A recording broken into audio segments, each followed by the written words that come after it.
Hello class. इस video में हम बात करेंगे डाइसैकराइड की कि डाइसैकराइड क्या होते हैं। देखिए, जैसे आपको नाम से ही दिख रहा है डाइसैकराइड, डाई मतलब टू और सैकराइड मतलब यहाँ पर दो सैकराइड मॉलिक्यूल्स हैं, यानी कि दो मोनोसैकराइड के मॉलिक्यूल हैं।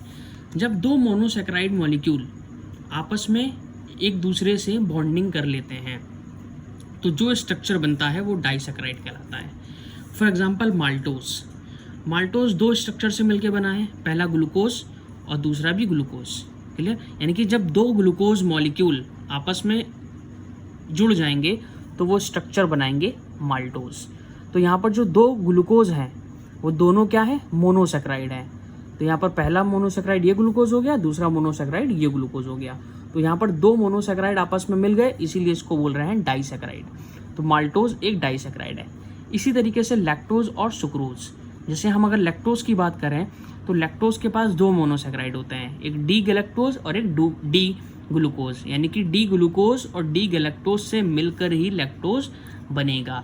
अभी किस तरीके से बॉन्डिंग करते हैं, उस बॉन्डिंग को क्या कहते हैं वो भी हम देखते हैं। कुछ बेसिक टर्म्स हैं, एब्रीवेशंस हैं जो आपको मालूम होनी चाहिए। अगर आप फ्रुक्टोज लिखा है तो उसको आप FRU लिख सकते हैं, गैलेक्टोज को शॉर्ट फॉर्म में GAL लिख सकते हैं और ग्लूकोज को शॉर्ट फॉर्म में GLC लिख सकते हैं। अभी इसका क्या यूज़ है मैं आपको बताता हूँ। फॉर एग्जांपल हमने यहाँ पर एग्जांपल लिया है माल्टोज का। मैंने बताया माल्टोज आपको दो यूनिट से मिलके बना है, एक अल्फा डी ग्लूकोज और एक बीटा डी ग्लूकोज। ये अल्फा डी ग्लूकोज का स्ट्रक्चर है, ये बीटा डी ग्लूकोज का स्ट्रक्चर है।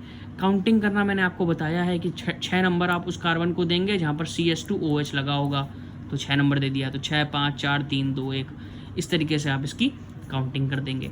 अब देखिए, यहाँ पर OH है, यहाँ पर HOH है। तो अगर यहाँ का OH और यहाँ का H हटा दूँ तो 2 H हो जाएंगे और एक O हो जाएगा, यानी कि ये वाटर मॉलिक्यूल यहाँ पर बन जाएगा। क्लियर? अब क्या होगा जब दो मोनोसैकराइड आपस में कनेक्ट होते हैं by using condensation process, with the help of condensation process, तो यहाँ पर एक वाटर मॉलिक्यूल निकल जाता है। तो यहाँ के 2 हाइड्रोजन और 1 ऑक्सीजन मिलके क्या बन गया, एक वाटर मॉलिक्यूल। वो यहाँ से आउट हो गया और ये दोनों मॉलिक्यूल आपस में इंटर लिंक हो गए, यानी कि कनेक्ट हो गए।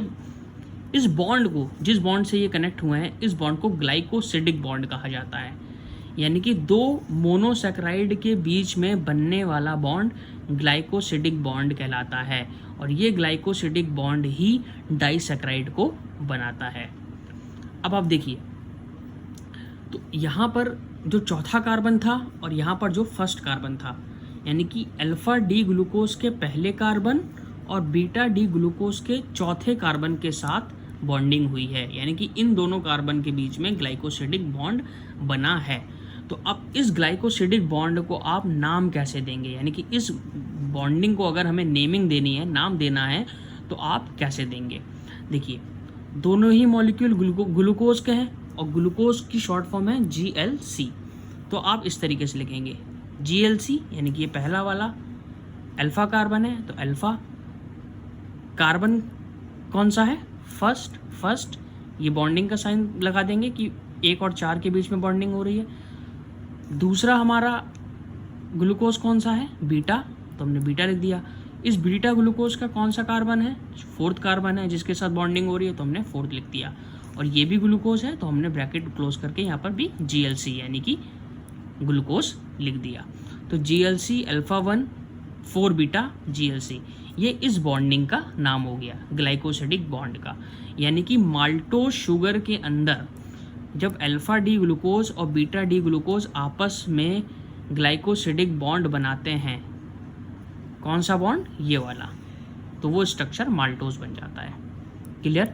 अब ग्लाइकोसिडिक बॉन्ड क्या होता है, जब दो मोनोसैकराइड आपस में एक कंडेंसेशन प्रोसेस के थ्रू मिल जाएं और एक वाटर मॉलिक्यूल को आउट कर दें, तो उन दो मॉलिक्यूल्स के बीच में बनने वाला बॉन्ड ग्लाइकोसिडिक बॉन्ड कहलाता है और यही सी ग्लाइकोसिडिक बॉन्ड की वजह से ही डाइसैकराइड बनता है।